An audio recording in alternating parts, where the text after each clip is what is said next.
My sister Carmen waltzed into my penthouse like she owned the place, her Louboutins clicking against my marble floors with the confidence of someone who believed she'd already won. She didn't even glance at the panoramic view of downtown Seattle that cost me 8 figures to wake up to every morning. Instead, she fixed me with that familiar smirk I'd grown to despise and dropped her designer purse on my Italian leather sofa like she was marking her territory. Before we jump back in, tell us where you're tuning. And if this story touches you, make sure you're subscribed, because tomorrow I've saved something extra special for you. Well, she purred, examining her freshly manicured nails. Looks like little Sophia is finally learning her place. Mom always said you were too soft for the family business. Maybe now you'll stop being such a problem and let the adults handle things. I looked up from my laptop where I'd been monitoring my cryptocurrency portfolio, watching numbers that would make most people dizzy, and smiled back at her with the kind of calm that only comes from knowing something your enemy doesn't. Carmen thought she'd just maneuvered me out of our family's tech empire.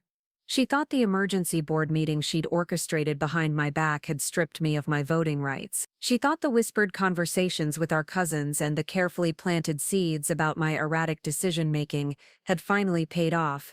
What Carmen didn't know was that the family business she was so proud of stealing from me represented less than 15% of my actual net worth. What she definitely didn't know was that I'd been recording every conversation, documenting every betrayal, and preparing for this moment since the day she first called me a problem 6 months ago.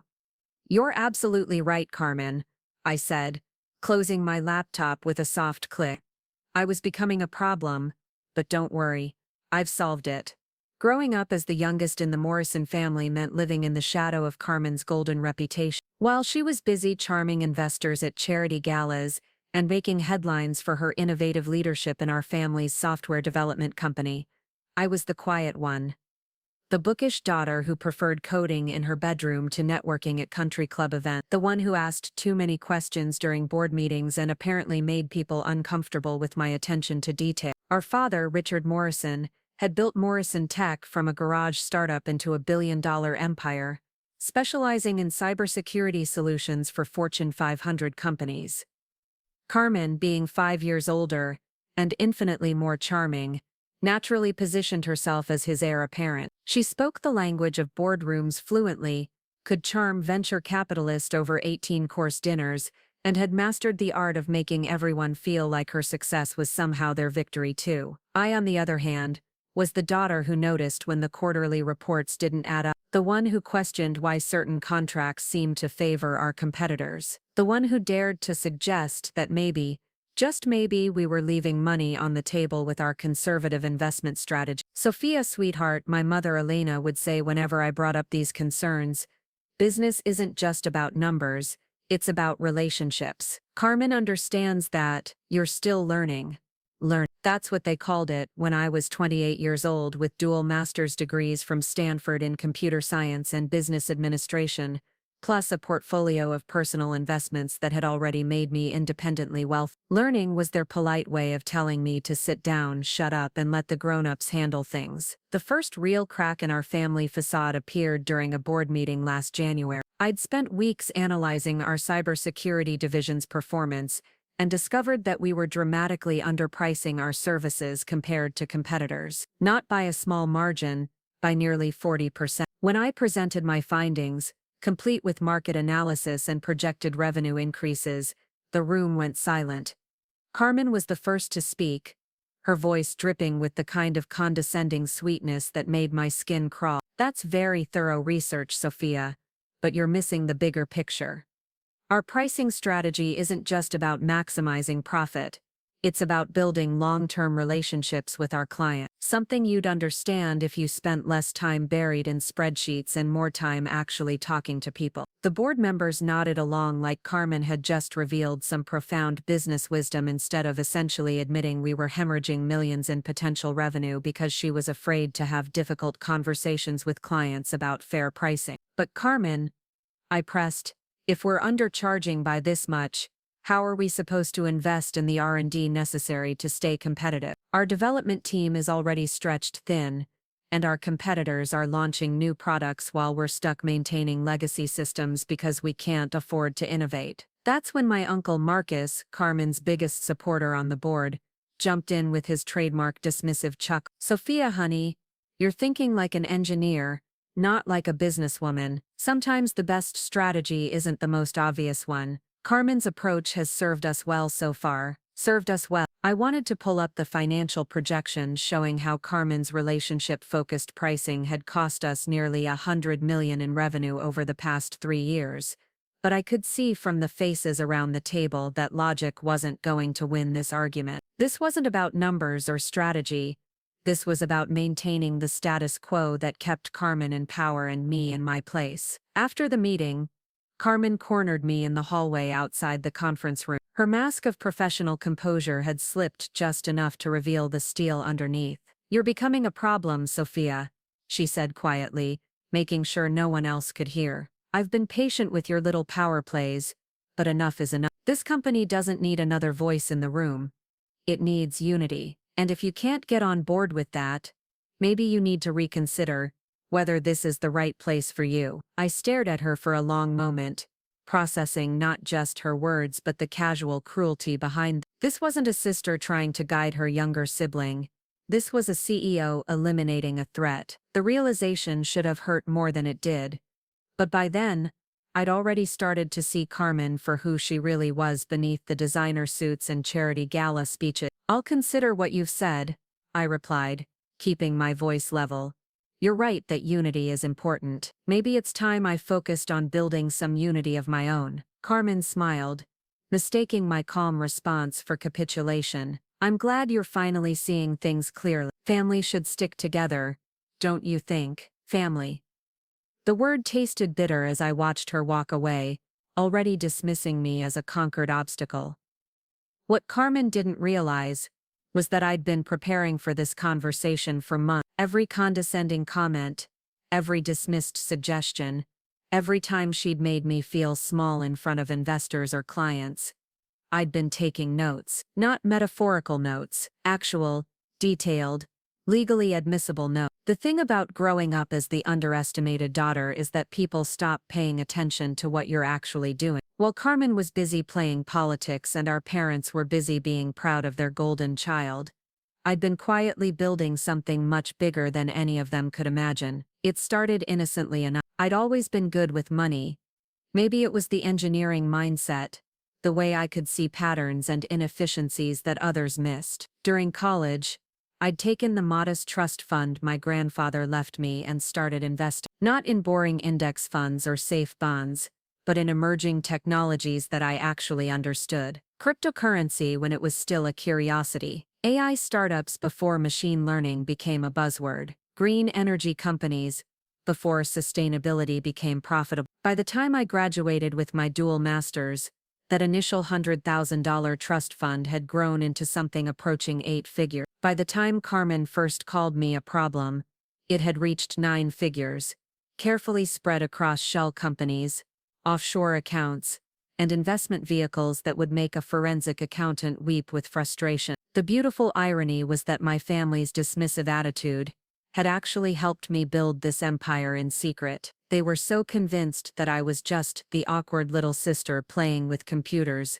that they never bothered to look closely at what I was actually doing with those computers. While Carmen was networking her way through Seattle's business elite, I was quietly buying pieces of the companies she was trying to impress. The second major crack in our family dynamics came during our annual strategic planning retreat in March. We always held it at our family's estate on Mercer Island, a weekend-long affair where we'd supposedly hash out our vision for the company's future, while pretending we actually enjoyed each other's company. This year I came prepared with a comprehensive presentation about emerging threats in the cybersecurity landscape, and how Morrison Tech needed to pivot our entire approach to stay relevant. I'd spent months researching, consulting with industry experts, and developing a roadmap that could have positioned us as leaders instead of followers. Carmen barely let me get through the first 10 slides before interrupting. "This is exactly what I'm talking about," she announced to the room,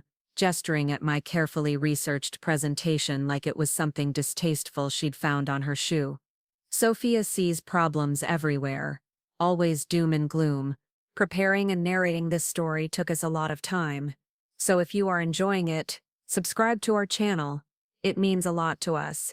Now, back to the story. Always crisis mode. Do you know what our clients want? Stability, reliability, not constant panic about theoretical threats that might never materialize. My father nodded along, clearly proud of Carmen's level-headed response. Your sister makes a good point, Sophia. Sometimes the best strategy is to perfect what we're already doing well rather than chasing every new trend that comes along. Perfect what we're already doing well. I looked around the room at the board members, my own family, and realized they genuinely believed that standing still was a viable business strategy in one of the fastest-moving industries in the world. They were like passengers on the Titanic arguing about the best way to arrange deck chairs while icebergs loomed on the horizon. What if I told you that 3 of our biggest competitors have already started implementing the strategies I'm proposing? I asked, pulling up market analysis data that painted a very clear picture of where the industry was heading. What if I told you that our market share has declined 12% over the past 18 months, specifically because we're not keeping up with these trends? Carmen's smile never wavered, but I caught the flicker of annoyance in her eyes. Sophia, sweetheart, you're cherry-picking data to support a predetermined conclusion. That's not strategic thinking. That's fear-mongering. Fear-monger. I'd spent 3 months documenting our competitive disadvantages with military precision, and she was dismissing it as fear-mongering. That's when I realized that no amount of evidence was going to change their minds because this wasn't really about business strategy. This was about power, and Carmen wasn't about to let her little sister threaten the narrative that positioned her as the visionary leader and me as the anxious overachiever who didn't understand the big picture. After the presentation crashed and burned, I found myself standing alone on the estate's waterfront deck, watching the sunset paint Elliott Bay in shades of gold and crimson. The irony wasn't lost on me that I was looking at one of the most expensive views in Seattle while feeling completely powerless in my own family's company. That's when my cousin Derek found me. Derek was Carmen's closest ally on the board, partly because she'd been sleeping with him for the past 2 years despite the fact that he was married with 3 kids. Family dynamics in the Morrison clan were nothing if not complicated. You know, Sophia, he said, leaning against the deck railing with the casual confidence of someone who'd never had to fight for his place at the table. Carmen's worried about you, we all are. You've been so intense lately, so focused on problems instead of solutions. Maybe you should consider taking some time off, getting some perspective. I turned to look at him, this man who'd inherited his board position because his father was my dad's business partner, who'd never started a company or built anything from scratch, who was now suggesting that I needed perspective on the industry I'd been studying since I was 12 years old. What kind of perspective would you recommend, Derek? I asked, keeping my voice carefully neutral. He smiled, clearly thinking he was being helpful. Maybe travel a bit, take up yoga, find a nice guy and settle down. You're so focused on the business that you're missing out on all the things that make life worth living. Carmen's got such a healthy work-life balance. That's part of what makes her such an effective leader. Work-life balance. Carmen's idea of work-life balance was conducting affairs with married board members, while publicly championing family values. But Derek was right about one thing. I had been missing out on life. I'd been so busy trying to prove myself worthy of a seat at a table where I was never going to be truly welcome, that I'd forgotten I could just build my own table. You're absolutely right, I told Derek, and for the first time all weekend, my smile was completely genuine. I think it's time I got some perspective on what really matters. The third and final crack came in May, during what should have been a routine quarterly board meet. I'd learned my lesson about direct confrontation, so instead of presenting another detailed analysis that would be dismissed as pessimistic overthinking, I simply asked a few questions. Questions like why our biggest client had suddenly reduced their contract value by 30%. Questions like why 2 of our senior developers had left to join competitors in the same month. Questions like why our newest cybersecurity package was priced 15% higher than comparable offerings from companies with half our reputation. Carmen fielded each question with the smooth deflection of a politician avoiding scandal,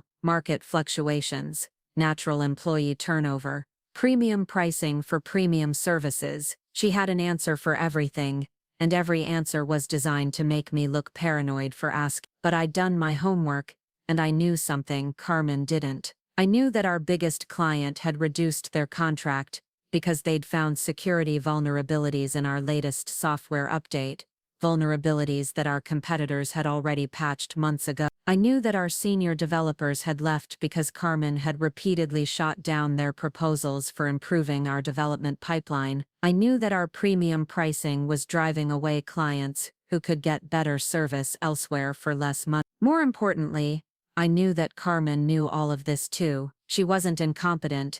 She was willfully blind to problems she didn't want to solve because solving them would require admitting she'd been wrong. After the meeting, as board members filed out with their usual satisfied murmurs about Carmen's strong leadership, my father pulled me aside. Richard Morrison had built his empire through careful attention to detail and an almost supernatural ability to spot inefficiency. The fact that he was now content to let those same inefficiencies flourish under Carmen's leadership told me everything I needed to know about where his priorities had shifted. "Sophia," he said, his voice carrying the weight of paternal disappointment, "I need you to understand something. Carmen has worked incredibly hard to get where she is. She's earned the respect of our clients, our investors, our employees. When you constantly question her decisions in front of the board, you're not just undermining her authority, you're undermining the stability of everything we've built." I looked at my father, this man I'd spent my entire life trying to impress,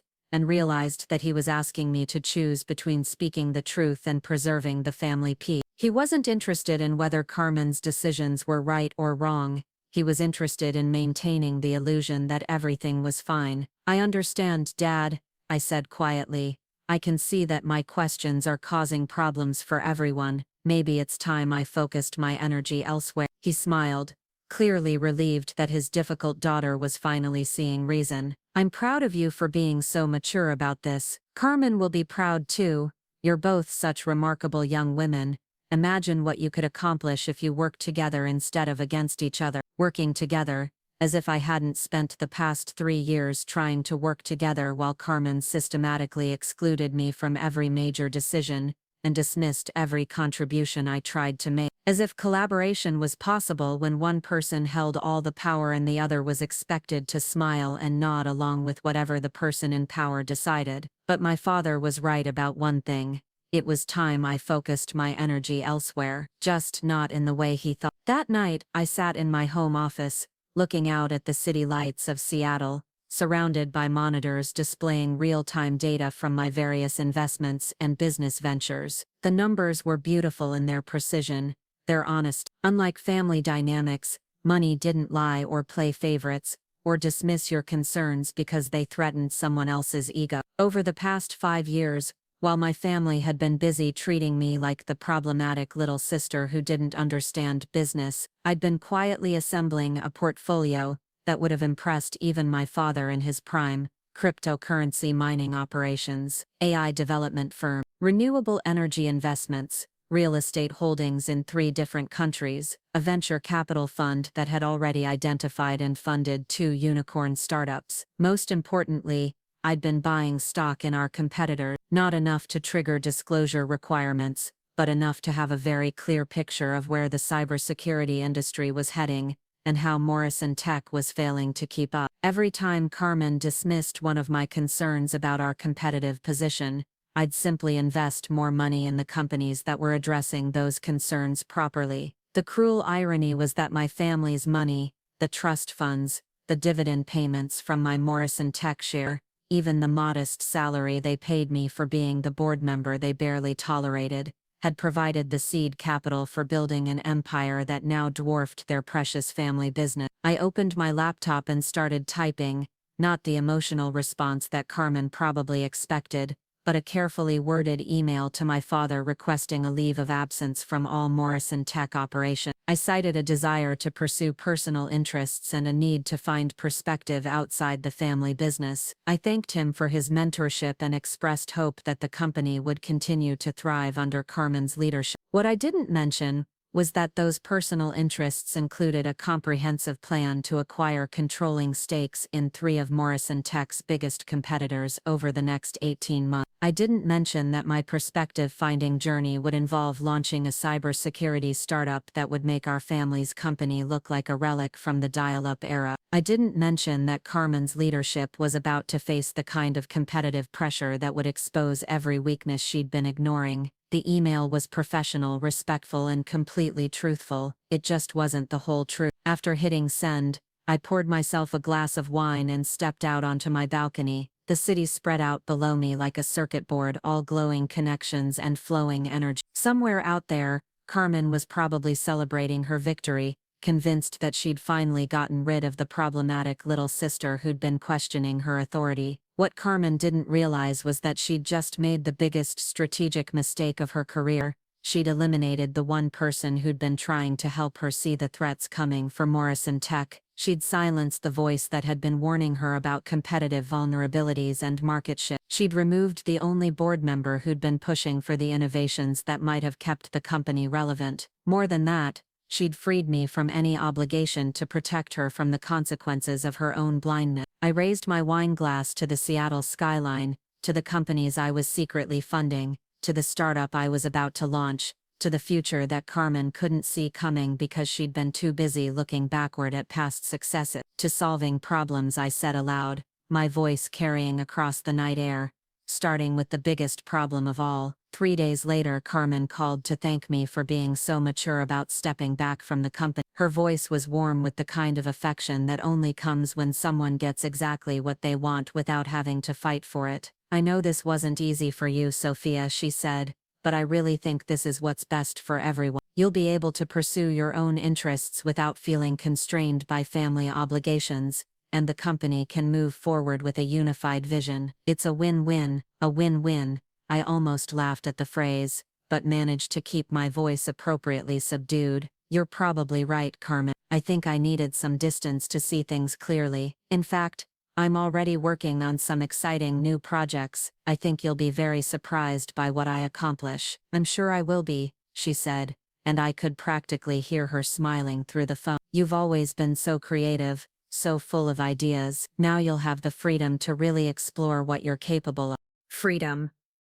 That was exactly what she'd given me. Though not in the way she intended. She'd freed me from the obligation to save Morrison Tech from its own complacency. She'd freed me from the frustration of watching my warnings go unheeded. Most importantly, she'd freed me from any guilt I might have felt about what I was about to do. Carmen, I said as we were wrapping up the call, can I ask you something? Of course. What would you do if someone called you a problem? She laughed, the sound bright and confident. I'd prove them wrong by being so successful they'd have to admit they were mistaken. Why do you ask? No reason, I said. Just curious about your problem-solving approach.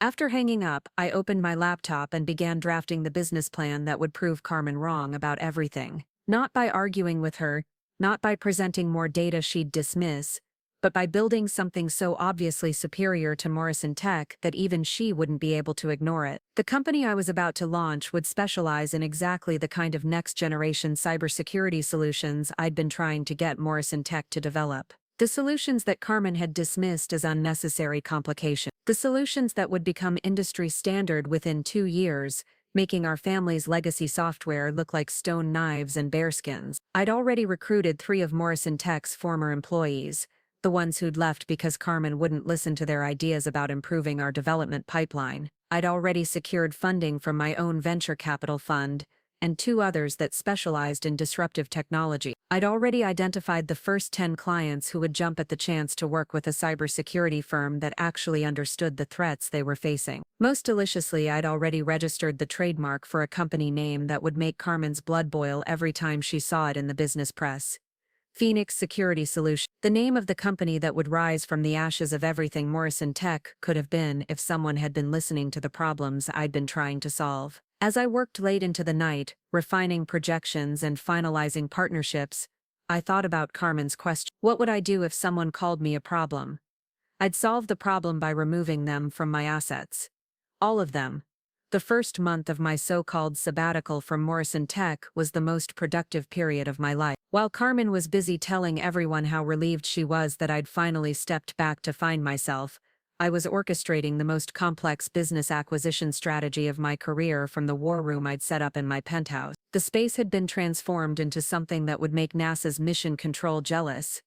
6 monitors displayed real-time market data, competitive intelligence reports, and financial projections. Another wall was covered with organizational charts mapping out every key player in the cybersecurity industry, with red threads connecting relationships, partnerships, and vulnerabilities, like a detective tracking a serial killer. My assistant Elena, poached from Goldman Sachs with an offer she couldn't refuse, managed my schedule with military precision. She'd initially been skeptical about leaving Wall Street to work for someone she'd never heard of, until I showed her the scope of what we were building. Now she guarded my calendar like a fortress, and executed my instructions with the efficiency of a Swiss timepiece. The plan was elegantly simple in concept, brutally complex in execution. While Morrison Tech remained complacent about their market position, I would systematically acquire the companies and technologies that represented their future. Not hostile takeovers that would trigger alarm bells, but strategic investments that would position me to control the next generation of cybersecurity infrastructure. My first target was Quantum Shield Technologies,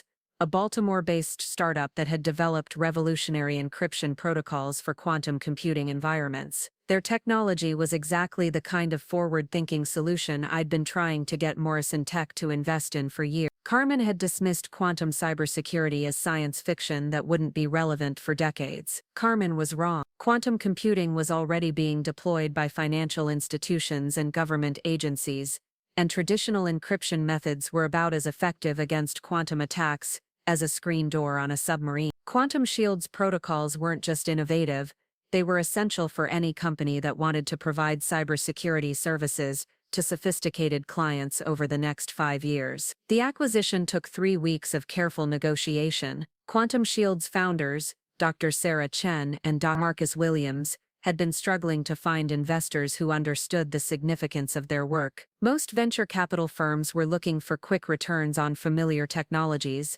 not revolutionary advances that required years of education to fully appreciate. I understood their technology because I'd been following quantum computing developments since graduate school. More importantly, I understood their frustration with investors who couldn't see past their own limited vision. When I offered them not just funding but complete creative control over their research direction, plus equity stakes that would make them wealthy beyond their wildest dreams, they signed with Phoenix Security Solutions before their coffee got cold. The second acquisition was more personal. Data Fortress International had been Morrison Tech's biggest competitor for enterprise clients, and Carmen had spent years dismissing them as a boutique firm that would never scale effectively. What Carmen didn't know was that Data Fortress had recently developed automated threat detection systems that could identify and neutralize cyber attacks faster than any human security team. Their founder, Michael Torres, had actually approached Morrison Tech about a potential partnership 6 months earlier. Carmen had rejected the proposal without even reviewing the technical specifications,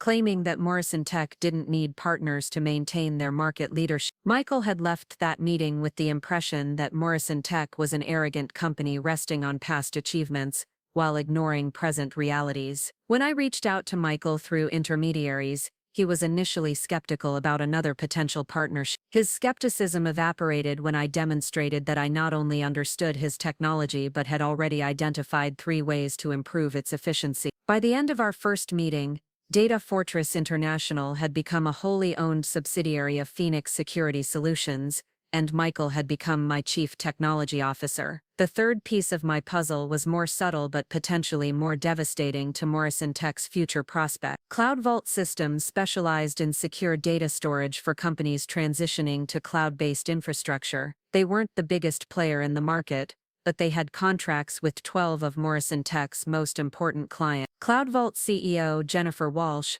had built her company through careful relationship management and technical excellence. She'd also been growing increasingly frustrated with Morrison Tech's outdated approach to cloud security integration. When I approached her with a proposal to expand Cloud Vault's capabilities through Phoenix Security Solutions resources, She saw an opportunity to offer her clients the comprehensive cybersecurity platform they'd been requesting for years. The merger with CloudVault gave Phoenix Security Solutions immediate access to Morrison Tech's client base, along with detailed knowledge of their security requirements and pain points. More importantly, it gave me insight into just how vulnerable Morrison Tech's position really was. 3 of their biggest clients had already started asking CloudVault about alternative cybersecurity providers, because Morrison Tech's solutions weren't keeping pace with their evolving needs. While I was busy building Phoenix Security Solutions into a cybersecurity powerhouse, Carmen was making exactly the kinds of strategic mistakes I'd been warning her about.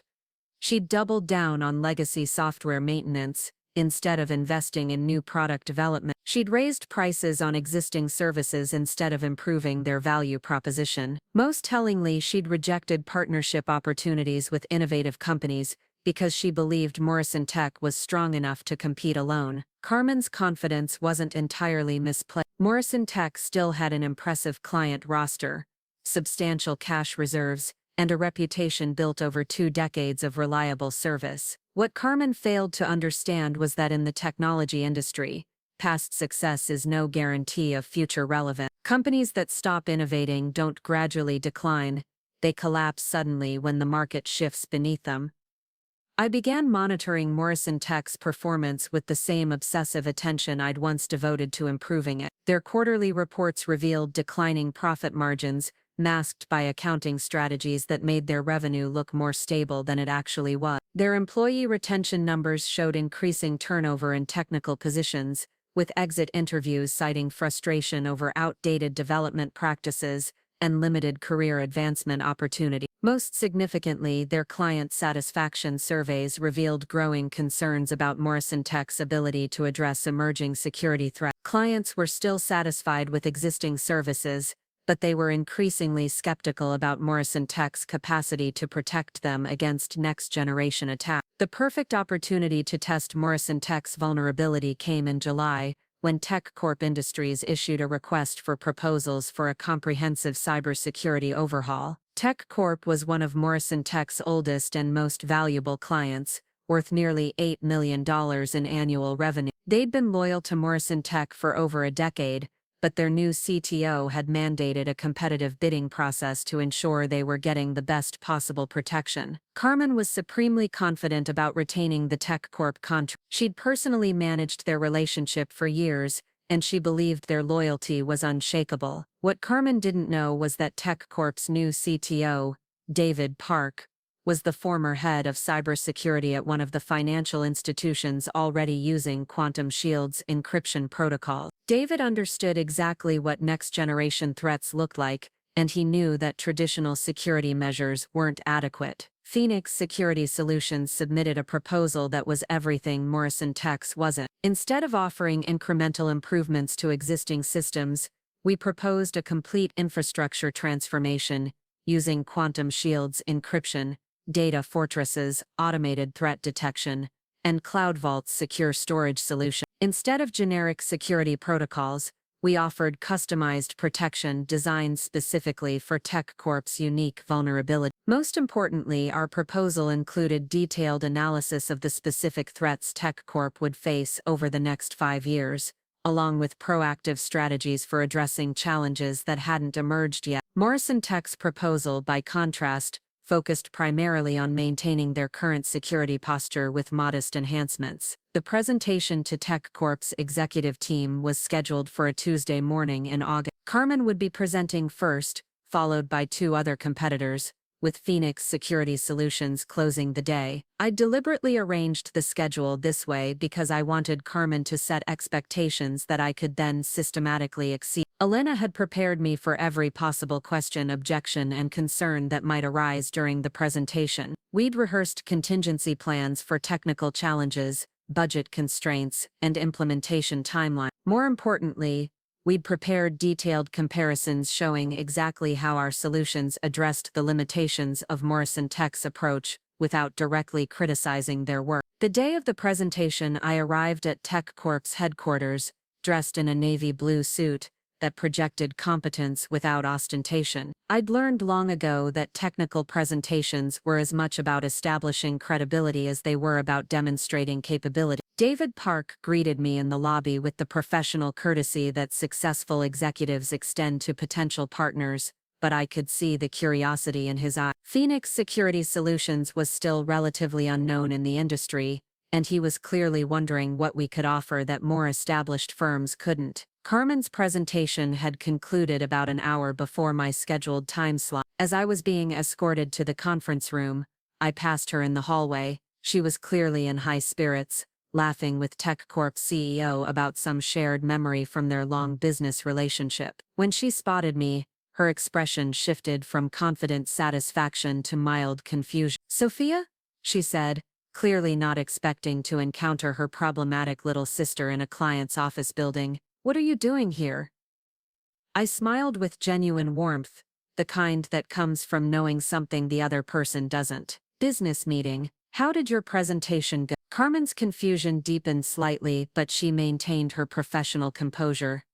"Very well, thank you. TechCorp has been a valued partner for years. I don't anticipate any changes to that relationship." "That's wonderful," I said, adjusting my briefcase strap. "Stability is so important in business relationships." "Well, I should get going. I have a presentation to give." I could see Carmen processing this information, trying to figure out what kind of presentation her unemployed little sister could possibly be giving at one of Morrison Tech's most important client sites. Before she could ask follow-up questions, David Park appeared to escort me to the conference room. "Ms. Morrison," he said with professional efficiency, "we're ready for you." Carmen's eyes widened as she realized that I wasn't just visiting TechCorp, I was presenting to them as a competitor. The last thing I heard as David led me away was Carmen's voice, slightly higher than usual, asking someone if they knew what company I was representing. The TechCorp conference room contained 8 executives,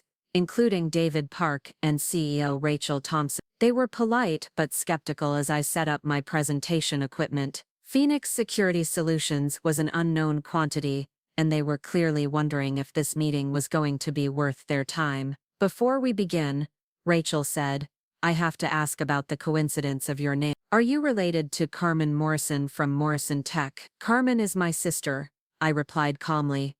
"We have different approaches to cybersecurity strategy." The room's energy shifted slightly. These executives had just listened to Carmen present Morrison Tech's vision for TechCorp's security future. Now they were about to hear a completely different perspective from her own sister. The family drama aspect was interesting, but what they really wanted to know was whether I could deliver solutions that justified this awkward situation. I opened my presentation with a simple question: what keeps you awake at night when you think about cybersecurity threats? For the next 90 minutes, I systematically addressed every concern they raised with specific, actionable solutions. When David mentioned quantum computing vulnerabilities, I demonstrated Quantum Shield's encryption protocol. When Rachel worried about response times during security incidents, I showed them Data Fortress's automated detection system. When their CFO questioned implementation costs, I presented a financial model showing how our comprehensive security platform would actually reduce their total cybersecurity spending over 3 years. But the real breakthrough came when I addressed the elephant in the room, Morrison Tech's proposal. "I'm sure you received an excellent presentation from Morrison Tech," I said carefully. "They're a reputable company with a long track record of reliable service. However, I believe you deserve to understand exactly what differentiates our approach from more traditional cybersecurity strategies." What followed was the most diplomatically devastating competitive analysis I'd ever delivered. Without criticizing Morrison Tech directly, I demonstrated how every major component of their proposal represented incremental thinking about yesterday's threats instead of proactive planning for tomorrow's challenges. I showed how their pricing model prioritized Morrison Tech's profit margins over TechCorp's security requirements. Most damaging of all, I revealed how their proposed timeline would leave TechCorp vulnerable to emerging threats for at least 18 months, while Morrison Tech slowly implemented outdated solutions. By the time I finished, The room was silent in the way that follows genuinely surprising revelations.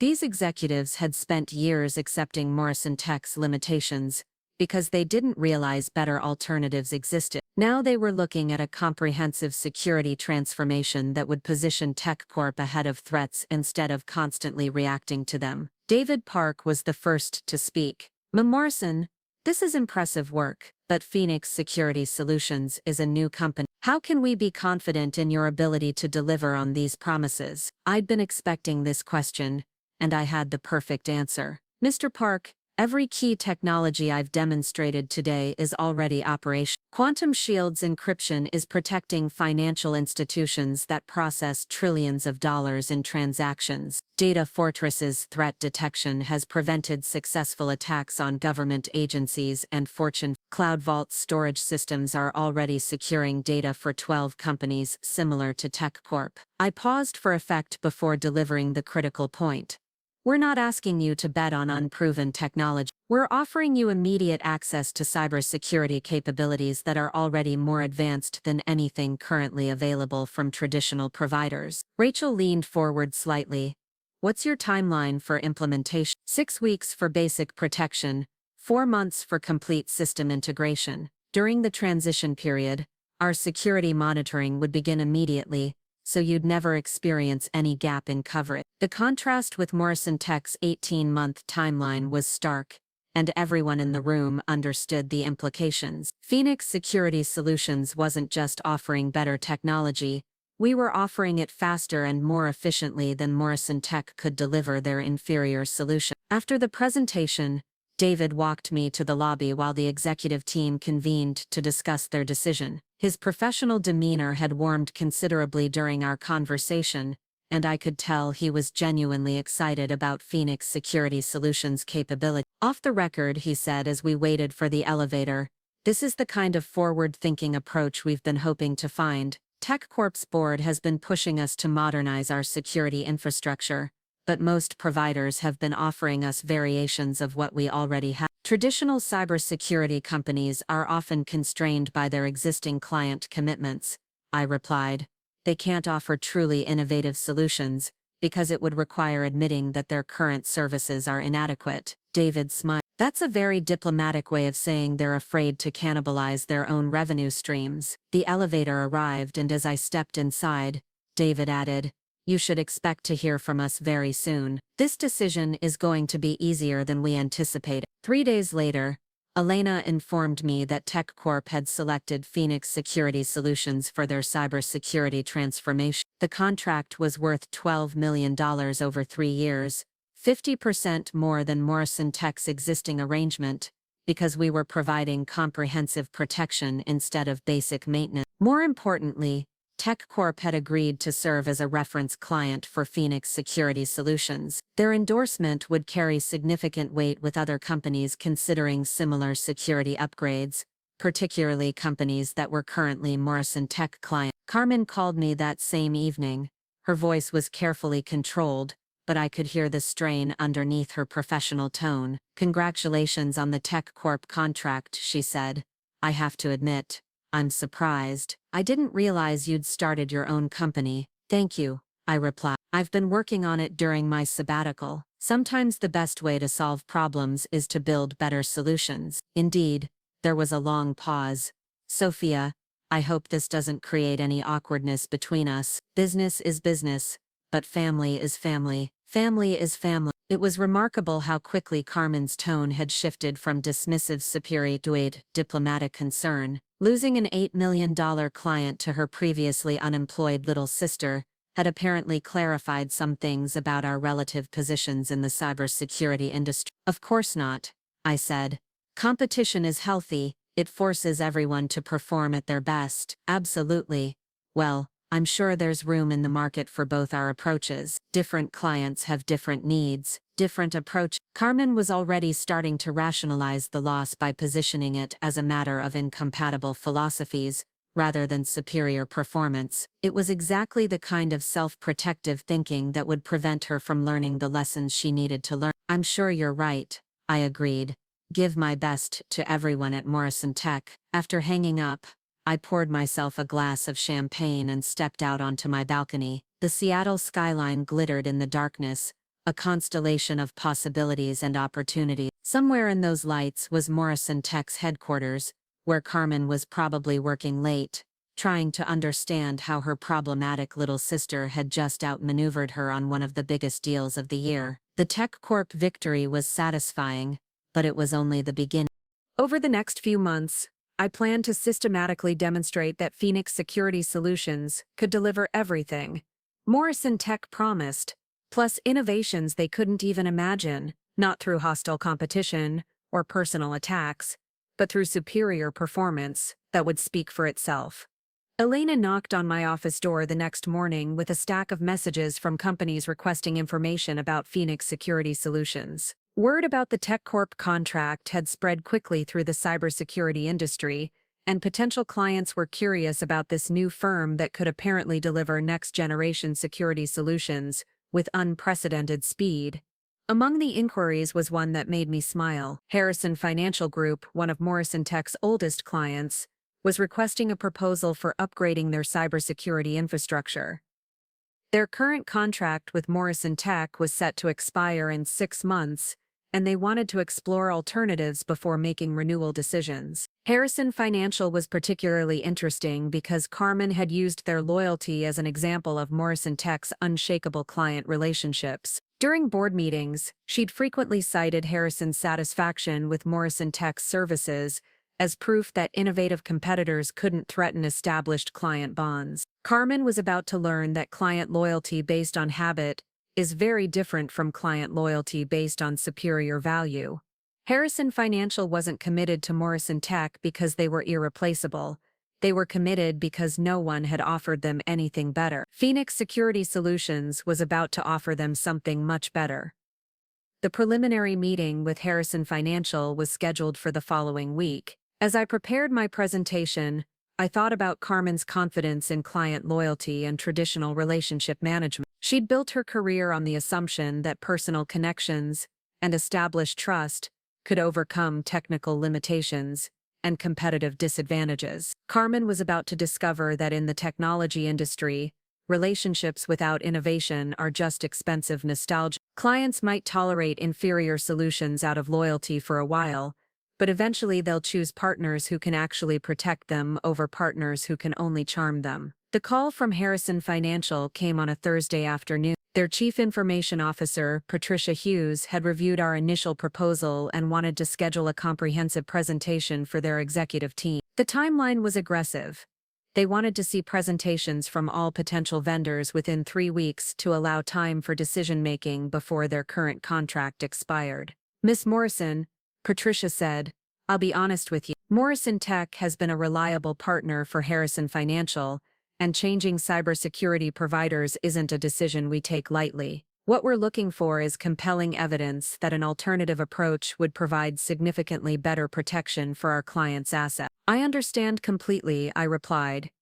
Client trust is the foundation of everything in financial services. What I'd like to show you is how next-generation cybersecurity can actually strengthen that trust by providing protection that anticipates threats instead of just responding to them. The presentation was scheduled for the first week of September. Carmen would be presenting Morrison Tech's renewal proposal the day before my Phoenix Security Solutions presentation, which meant I'd have the advantage of addressing any concerns or limitations that emerged during her pitch. More importantly, I'd have the opportunity to demonstrate that Carmen's dismissive attitude toward innovation wasn't just limiting Morrison Tech's growth, it was actively endangering their clients' security by keeping them dependent on outdated protection methods. As I hung up with Patricia Hughes, I realized that Carmen had given me the perfect gift when she'd called me a problem and forced me out of Morrison Tech. She'd freed me to build solutions that she could never build, serve clients that she was failing to serve, and prove points that she'd refused to consider. Carmen had been right about one thing.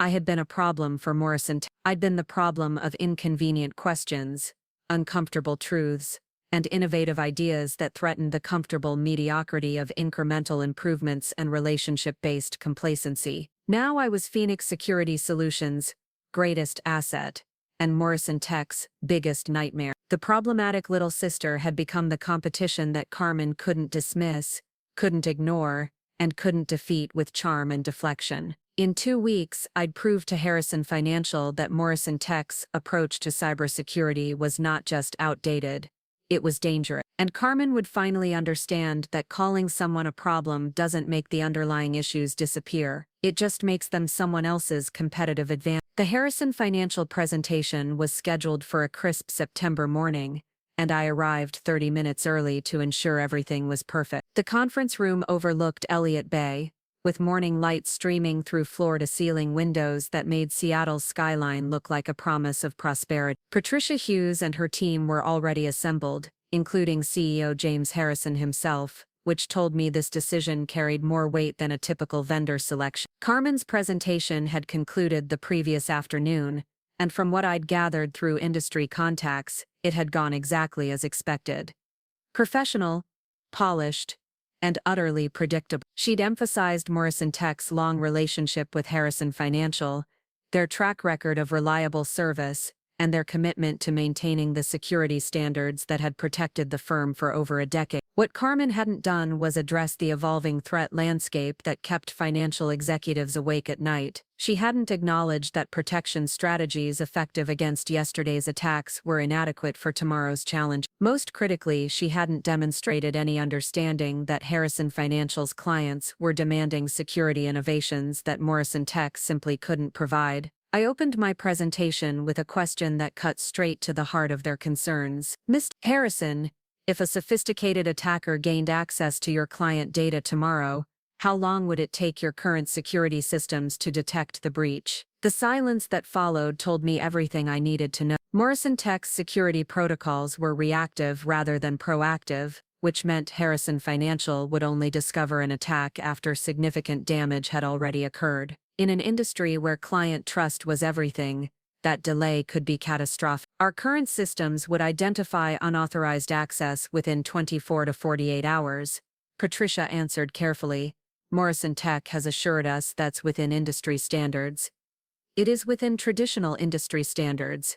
I agree. But sophisticated attackers can extract terabytes of sensitive data in less than 6 hours. What I'd like to show you is how Phoenix Security Solutions can detect and neutralize threats in real time, often before attackers realize they've been discovered. For the next 2 hours, I systematically dismantled every assumption underlying Morrison Tech's approach to financial cybersecurity. Using Data Fortress's automated threat detection, I demonstrated how our systems could identify attack patterns that wouldn't trigger traditional security alerts for days or weeks. With Quantum Shield's encryption protocols, I showed how client data could remain protected, even if attackers gained system access. Through Cloud Vault's infrastructure, I explained how their sensitive information could be isolated and secured in ways that made large-scale data theft virtually impossible. But the real revelation came when I addressed the regulatory implications of their current security posture. New federal guidelines for financial data protection were being implemented over the next 18 months,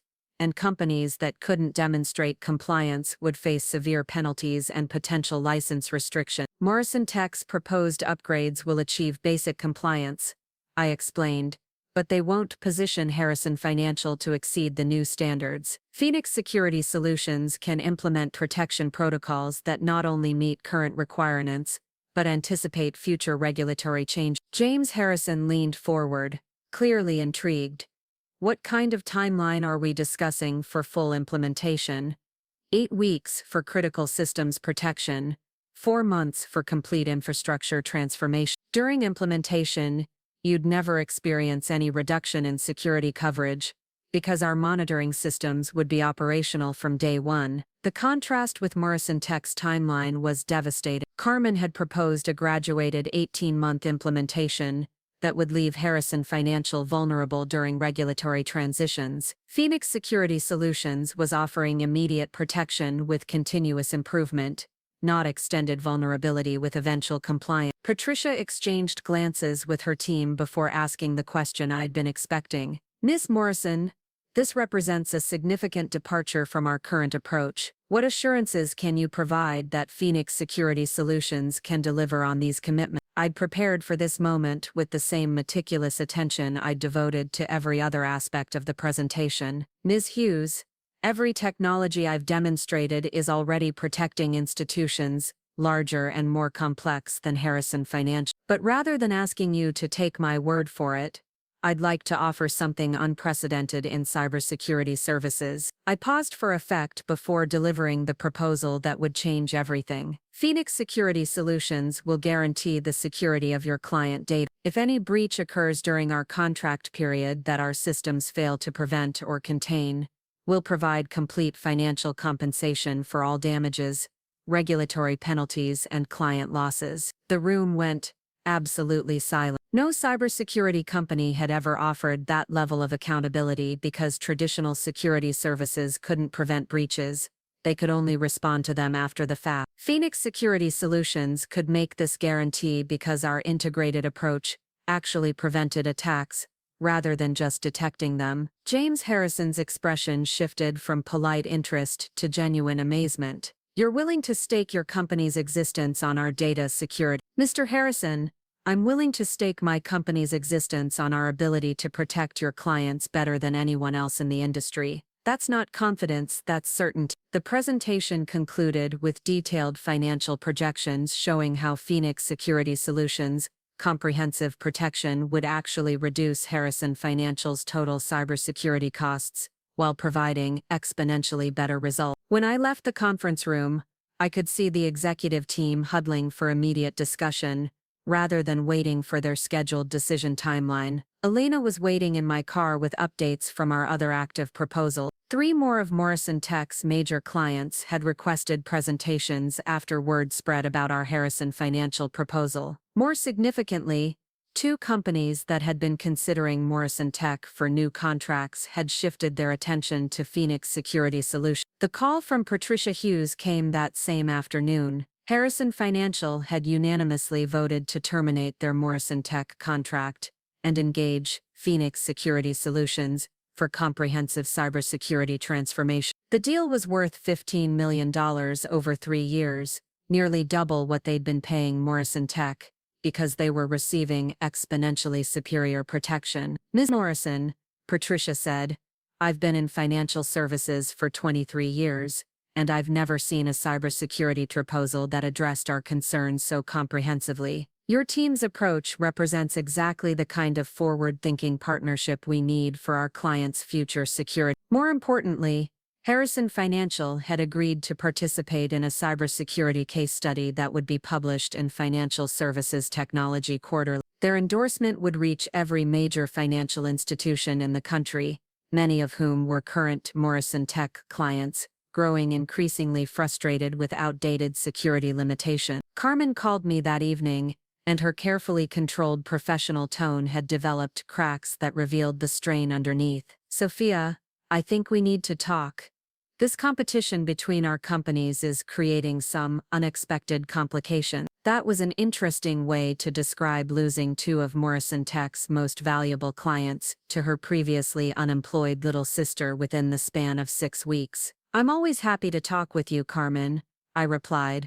What kind of complications are you concerned about? Well, there seems to be some confusion in the market about the relationship between Morrison Tech and Phoenix Security Solutions. Some clients are asking questions about our family connection, and I'm worried it might create awkward situations for both our companies. Family connection. Carmen was clearly fishing for information about whether I'd been using Morrison family resources or relationships to build Phoenix Security Solutions. The irony was delicious.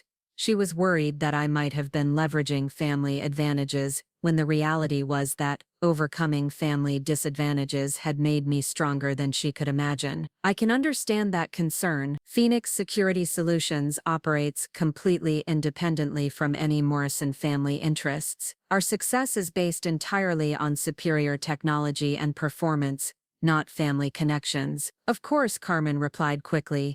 I wasn't suggesting anything inappropriate. I just think it might be beneficial for both our companies if we coordinated our market approaches to avoid unnecessary confusion. Coordinated our market approaches. Carmen was essentially asking me to voluntarily limit Phoenix Security Solutions' growth to protect Morrison Tech from competition they couldn't handle. The request revealed just how desperate her situation had become. Carmen, I appreciate your concern about market confusion, but I think the cybersecurity industry is large enough for multiple successful companies. Competition benefits everyone by driving innovation and improving services. Absolute. I just think there might be ways we could complement each other rather than compete directly for the same clients. Complement each other. Carmen wanted to carve up the market so that Morrison Tech could maintain their existing client relationships while Phoenix Security Solutions focused on smaller opportunities that didn't threaten her established revenue stream. I think you might be overestimating the overlap between our target markets,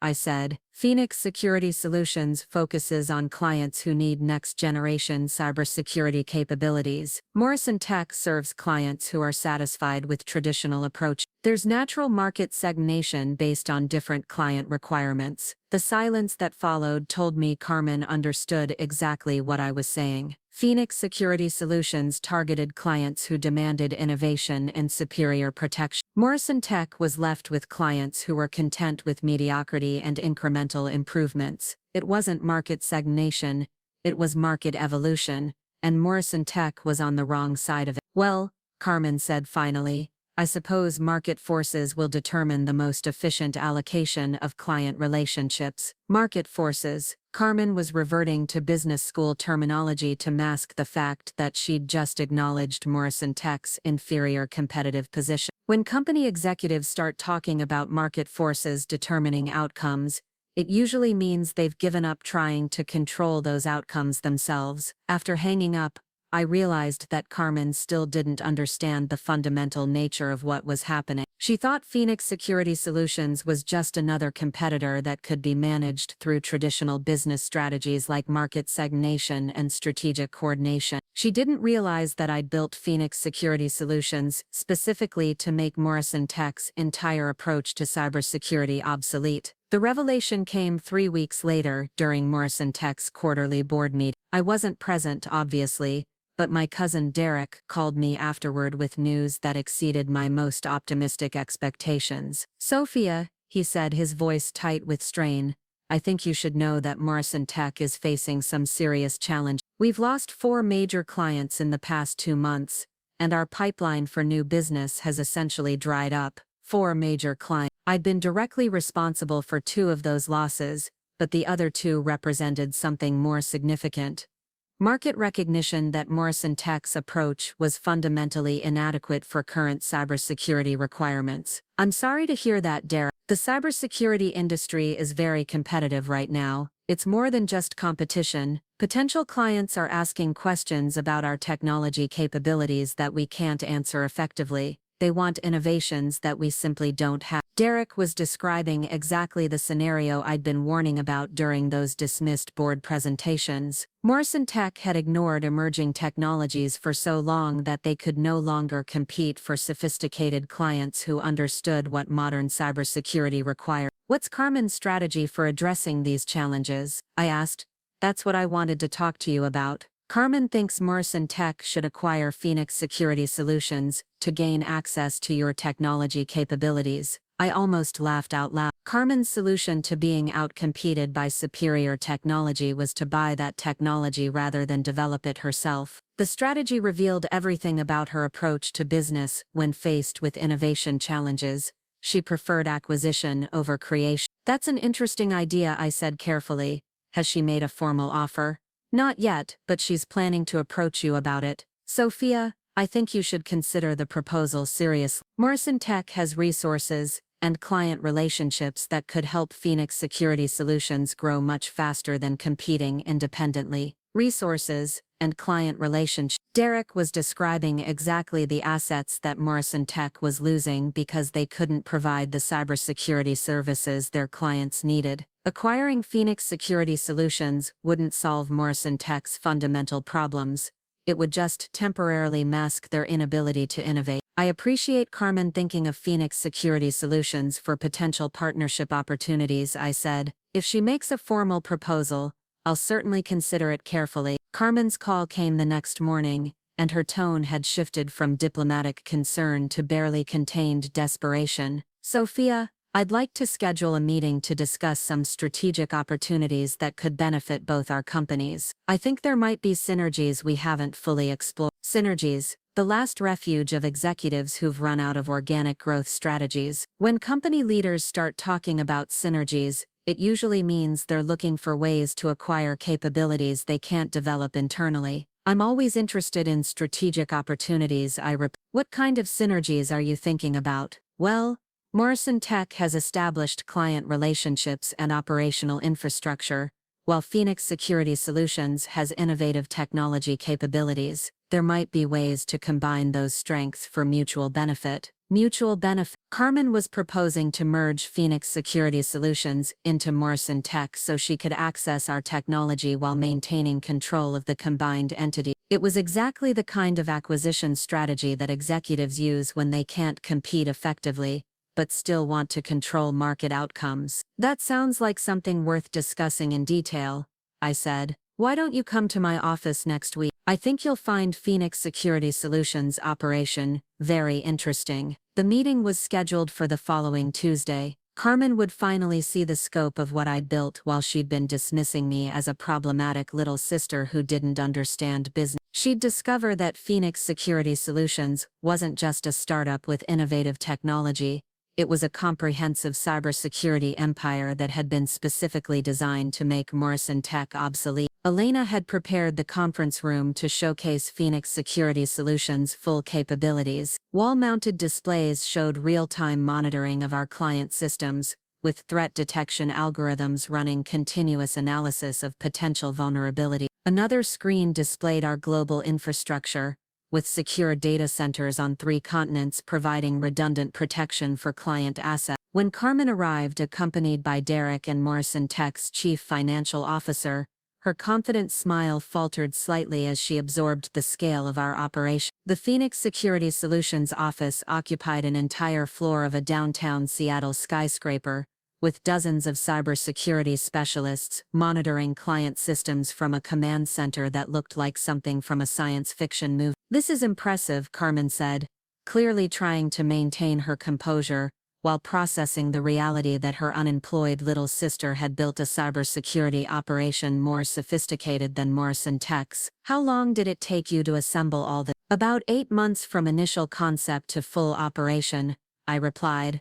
When you have the right technology and the right team, things move very quickly. 8 months. Carmen had spent the same period implementing incremental improvements to Morrison Tech's legacy systems, while I'd been building next-generation cybersecurity infrastructure from scratch. The timeline revealed everything about our different approaches to business challenge. I led them through a comprehensive tour of Phoenix Security Solutions capabilities, from quantum shields encryption laboratories to data fortresses, threat analysis centers to Cloud Vault's secure storage facility. With each demonstration, Carmen's expression became more strained as she realized that Phoenix Security Solutions possessed every capability Morrison Tech lacked. The final stop was my personal office, where the wall displays showed real-time performance metrics for all our active client contracts. Revenue projections indicated that Phoenix Security Solutions would exceed $50 million in annual revenue within 18 months, despite being operational for less than a year. Sophia, Carmen said after settling into one of my conference chairs, "This is remarkable work. I had no idea you'd built something this comprehensive." Thank you. I've always believed that solving problems requires building better solutions, not just managing existing limitations. Carmen winced slightly at the implicit criticism before launching into her prepared pitch. What I'd like to propose is a merger that would combine Phoenix Security Solutions technology capabilities with Morrison Tech's established market presence. You'd become Chief Technology Officer of the combined entity, with complete authority over all technical development. Chief Technology Officer. Carmen was offering me a subordinate position in a company merger that would essentially be Phoenix Security Solutions acquiring Morrison Tech's failing client relationships. The proposal revealed that she still thought of me as the little sister who needed her approval to succeed. That's an interesting offer, I said. What valuation are you placing on Morrison Tech for this merger? Derek answered with numbers that had clearly been prepared in advance. Morrison Tech's current market value is approximately $200 million based on revenue streams, client contracts, and operational assets. $100 million, Morrison Tech's valuation had declined significantly over the past year as their competitive position deteriorated. More importantly, Carmen was proposing to merge a declining company worth $200 million with a growing company that would be worth twice that amount within 2 years. "And what valuation are you placing on Phoenix Security Solutions?" I asked. Carmen hesitated before answering. "Given that Phoenix Security Solutions is still in early growth phases, we'd estimate current value at approximately $50 million, with significant upside potential through access to Morrison Tech's established client base." $50 million. Carmen was valuing Phoenix Security Solutions at less than one annual client contract, despite our superior technology, rapid growth trajectory, and proven ability to win Morrison Tech's most valuable clients. The valuation revealed that she still couldn't comprehend the scope of what I'd built. "Carmen, I appreciate the merger proposal, but I think you're misunderstanding the relative positions of our companies. Phoenix Security Solutions isn't looking to be acquired. We're the ones doing the acquiring." The room went silent as Carmen processed what I'd just said. Derek's face went pale as he realized the implications. Morrison Tech's CFO started calculating numbers in his head, trying to figure out how Phoenix Security Solutions could possibly acquire a company 4 times larger. "I don't understand," Carmen said slowly. "What do you mean Phoenix Security Solutions is doing the acquiring?" I opened my laptop and projected financial documents onto the conference room screen. "Carmen, Phoenix Security Solutions currently manages assets worth approximately $800 million across our various technology holdings and investment funds. Morrison Tech represents an interesting acquisition target, but only if we can purchase it at appropriate valuation level. $800 million. The number hung in the air like a revelation from another universe. Carmen stared at the financial projections, trying to understand how her problematic little sister had assembled resources that dwarfed Morrison Tech's entire operation. "How is that possible?" Derek whispered. "I've been investing successfully for over a decade," I explained. "The money I used to build Phoenix Security Solutions came from personal investment returns, not family resources. What you're looking at represents the accumulated value of taking cybersecurity innovation seriously instead of dismissing it as unnecessary complication." Carmen's professional composure finally cracked. "You've had $800 million this entire time. While I was running Morrison Tech, you were sitting on enough money to buy us 10 times over." "Not the entire time, but yes, I've had substantial personal wealth for several years." I tried to use that perspective to help Morrison Tech innovate and grow, but my suggestions were consistently dismissed as problems rather than solutions. The irony was devastating. Carmen had spent years treating me like a dependent little sister who didn't understand business, while I'd been accumulating wealth that exceeded our entire family's net worth. She'd dismissed my strategic recommendations because she thought I lacked real-world business experience, while I'd been building and managing investments more complex than anything Morrison Tech had ever attempted. "Why didn't you tell us?" Carmen asked, her voice barely above a whisper. "Because you never asked about my capabilities. You only complained about my questions. When someone consistently treats you like a problem, you eventually stop trying to be part of their solution." Carmen stared at the financial projections for a long moment before asking the question I'd been expecting. "What happens to Morrison Tech now?" "Morrison Tech will face the same market forces as any company that stops innovating. Your clients will continue migrating to providers who can offer superior protection. Your revenue will decline as you lose the ability to compete for sophisticated contracts. Eventually, you'll either adapt or become irrelevant. And Phoenix Security Solutions will continue growing by providing cybersecurity services that actually meet client requirements. We'll keep winning contracts from companies that need real protection instead of comfortable familiarity." Derek cleared his throat nervously. "Sophia, is there any way Phoenix Security Solutions would consider acquiring Morrison Tech, even at a reduced valuation?" I considered the question carefully.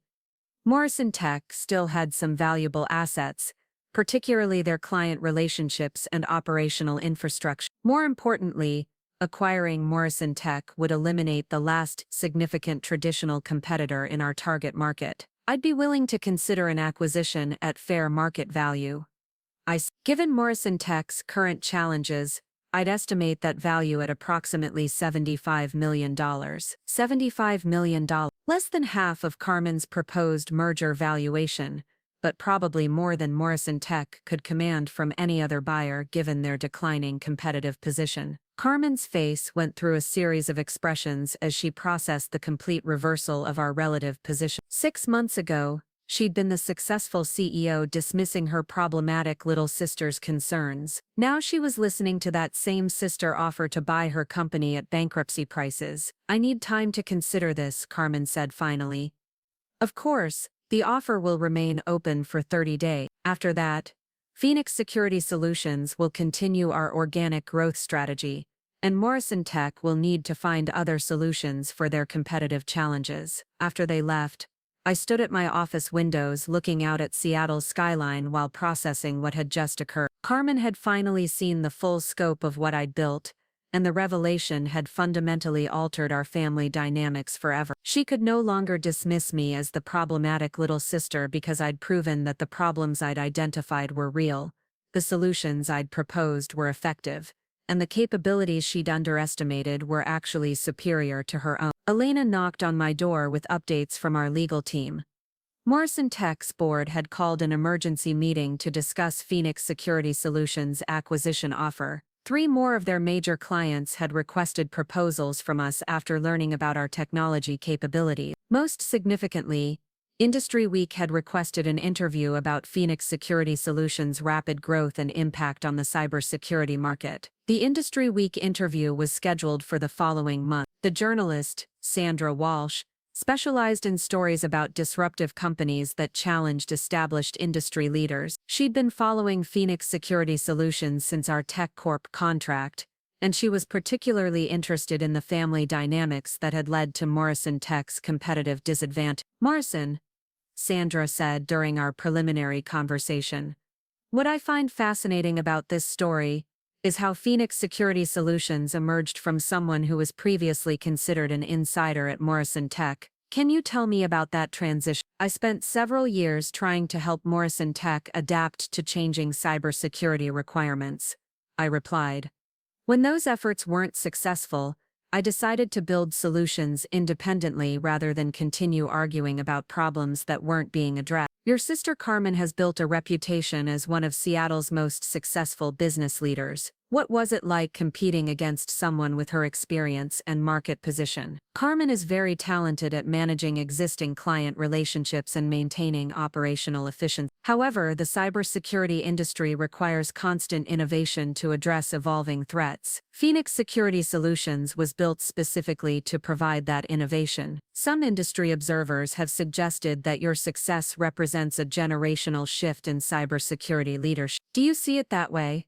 "I think it represents a philosophical shift toward proactive protection rather than reactive response. Companies that understand emerging threats and invest in next-generation solutions will thrive. Companies that rely on legacy approaches will struggle to remain relevant." The interview would be published as the cover story for Industry Week's technology innovation issue. The article would position Phoenix Security Solutions as the leading example of how new companies could challenge established market leaders through superior technology and strategic vision. More importantly, the story would establish a narrative about Morrison Tech's decline that would accelerate their loss of market credibility. When industry publications start writing about your company as an example of failed innovation, potential clients begin questioning whether you can provide the protection they need. Carmen's response to the acquisition offer came exactly 29 days after our meeting. She'd apparently spent the entire month exploring alternative options before accepting that Phoenix Security Solutions represented Morrison Tech's best chance for survival. "Sophia," she said when she called, "the board has voted to accept your acquisition offer, with some modifications to the terms." Modifications? Carmen was still trying to negotiate from a position of strength that no longer existed. Morrison Tech had lost 2 more major clients during the month-long deliberation period, which meant their actual value had declined even further. What modifications are you proposing? We'd like to structure the deal as a merger rather than an acquisition, with both companies maintaining separate identities under a holding company structure. Carmen would remain CEO of Morrison Tech Operations, while you'd oversee Phoenix Security Solutions development. Separate identity. Carmen wanted to preserve the illusion that Morrison Tech remained an independent entity rather than acknowledging that she was selling her failed company to her previously dismissed little sister. Carmen Phoenix Security Solutions is acquiring Morrison Tech because Morrison Tech can no longer compete effectively in the current market. There's no basis for a merger between a growing company and a declining one. But Morrison Tech still has valuable assets and client relationships that could benefit Phoenix Security Solutions. Those assets are exactly what we're purchasing for $75 million. If Morrison Tech had independent value, you wouldn't need to sell to us. The silence that followed told me Carmen was finally accepting the reality of their situation. Morrison Tech wasn't negotiating a partnership between equals. They were accepting a buyout that would save them from bankruptcy. What would happen to Morrison Tech's employees under an acquisition scenario? Carmen asked.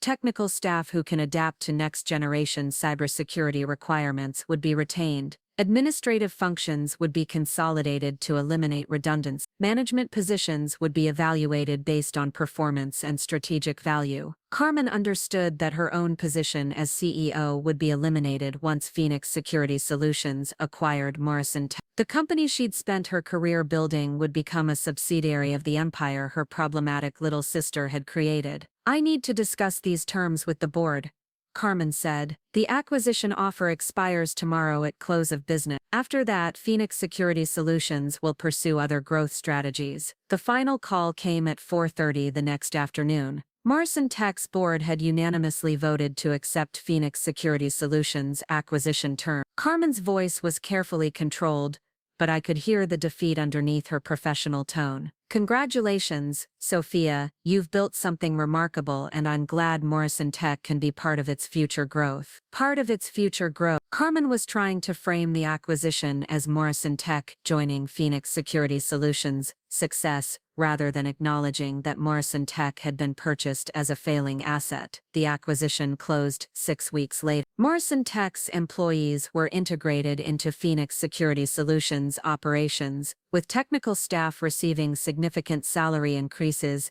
and equity positions in the expanded company. Carmen retained a consulting role focused on client relationship management, but her decision-making authority was eliminated entirely. The combined entity became the largest cybersecurity firm on the West Coast, with annual revenue exceeding $100 million and client relationships spanning 3 countries. Industry publications celebrated the merger as an example of how innovative companies could accelerate growth through strategic acquisitions. More personally satisfying was the family dinner where I announced the acquisition to my parents. Richard Morrison had built his empire through exactly the kind of strategic thinking that Phoenix Security Solutions represented, and he understood immediately what I'd accomplished. Sophia, he said, his voice carrying a mixture of pride and amazement, I had no idea you'd been building something this significant. This is exactly the kind of strategic vision that built Morrison Tech in the first place. My mother Elena was less focused on business strategy than family dynamics. How does Carmen feel about all this? It must be difficult for her to adjust to such a different role. Carmen is handling the transition very professionally, I replied. She understands that Phoenix Security Solutions acquired Morrison Tech because we could provide better protection for their clients. What I didn't mention was that Carmen had finally learned the lesson I'd been trying to teach her for years. Innovation isn't optional in the technology industry.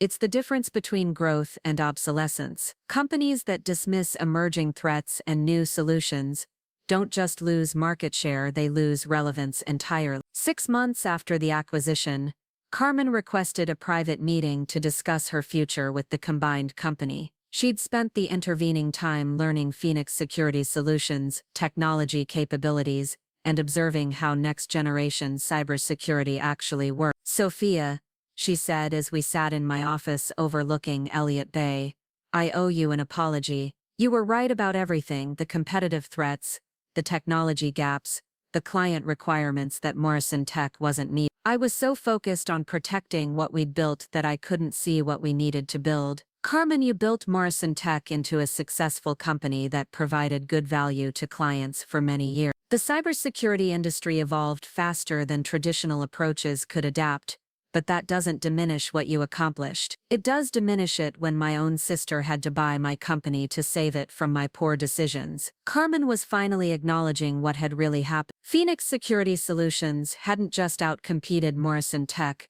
we'd rescued them from the consequences of strategic mistakes that would have led to bankruptcy within 2 years. What would you like your role to be going forward? I asked.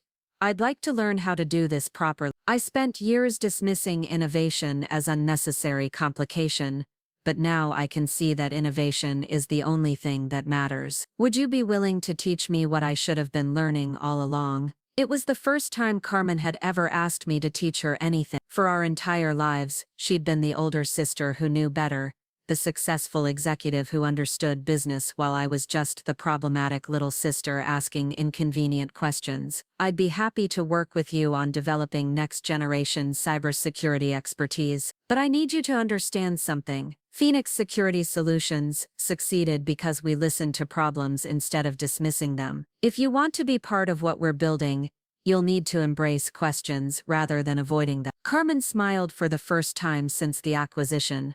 I'm ready to start asking better questions. 3 years later, Phoenix Security Solutions had become the industry standard for comprehensive cybersecurity. We'd acquired 2 more traditional security companies and launched cybersecurity operations in Europe and Asia. Annual revenue exceeded $500 million, with profit margins that reflected our technological advantages over traditional competitors. Carmen had evolved into one of our most effective client relationship managers, precisely because she understood both traditional cybersecurity limitations and next-generation solution capability. Her experience managing Morrison Tech's decline gave her unique insight into helping other companies avoid similar strategic mistakes. Most importantly, she'd learned to identify problems as opportunities for innovation, rather than threats to existing success. The sister who'd once called me a problem had become one of Phoenix Security Solutions' most valuable problem solvers. During our annual strategic planning retreat, held at the same Mercer Island estate where Morrison Tech's board had dismissed my warnings about competitive threats, Carmen presented analysis of emerging cybersecurity challenges that would require new technology development over the next 5 years. The artificial intelligence revolution is creating attack vectors that don't exist yet, she explained to our leadership team. Phoenix Security Solutions needs to start developing AI-resistant security protocols now before these threats become widespread. It was exactly the kind of forward-thinking analysis I'd been trying to get Morrison Tech to consider during those dismissed board presentations. Carmen had learned to see problems as strategic opportunities rather than inconvenient complications. After the presentation, we walked together along the estate's waterfront, watching sunset paint Elliott Bay in shades of gold and crimson. The view was identical to the evening when Derek had suggested I needed perspective on what really mattered. Do you ever regret how everything happened? Carmen asked. The competition, the acquisition, the way our family dynamics changed. I considered her question while watching ferries navigate the Sound between Seattle and the Outer Islands. I regret that Morrison Tech couldn't adapt before market forces made acquisition necessary. But I don't regret building Phoenix Security Solutions or proving that the problems I identified were real. I regret not listening when you were trying to help. If I'd paid attention to your warnings, Morrison Tech could have been what Phoenix Security Solutions became, or maybe Morrison Tech needed to fail for both of us to understand what success actually required. Carmen smiled as she threw a pebble into the water, watching ripples spread across the bay's surface. When you told me you were solving the problem by removing them from your assets, I thought you were talking about removing Morrison Tech from your concerns. I was talking about removing limitations from my capability. Morrison Tech, family expectations. The assumption that I needed anyone's permission to build what I could see was necessary. And now I build solutions for problems that others can't see. That's what Phoenix Security Solutions does. We solve tomorrow's cybersecurity challenges before they become today's crisis. As darkness settled over Elliott Bay, I thought about the journey from problematic little sister to cybersecurity industry lead. Carmen had been right about one thing. I had been a problem for Morrison Tech. I'd been the problem of inconvenient questions, uncomfortable truths, and innovative ideas that threatened comfortable mediocrity. But problems I'd learned were just solutions waiting for someone with the vision and determination to implement them. The biggest problem had been thinking I needed anyone else's approval to solve the challenges I could see clearly. Carmen had called me a problem. I'd solved that problem by building something better than anything she could imagine, then using that success to acquire everything she'd thought she was protecting from me. Sometimes the best way to remove problems from your assets is to become someone else's greatest asset instead. Up next, you've got 2 more standout stories right on your screen. If this one hit the mark, you won't want to pass these up. Just click and check them out.